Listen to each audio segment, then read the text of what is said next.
Getting around faster than a horse was what William Harley and Harley-Davidson were trying to achieve when they started making motorcycles in 1903. Their factory was a shed at the bottom of Davidson's garden. By 1910, they were producing 3,000 bikes a year in a proper factory in Juneau Avenue, Milwaukee, now the headquarters of Harley-Davidson. In those early days, Harley and Davidson were in competition with over 200 motorcycle makers.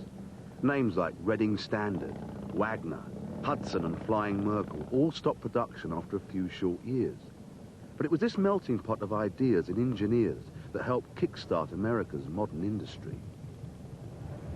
These are racing bikes. Merkel made racing bikes, and then they went into the civilian business and made civilian motorcycles, and then they even took some of their civilians and made them into racers.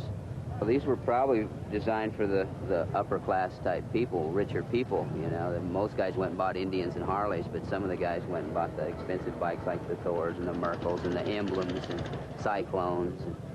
And they were way ahead of their time. Nowadays, in the new Harley-Davidsons, we're putting dual spark plugs on them now, and we just started about 4 or 5 years ago, and this has had dual spark plugs all its life.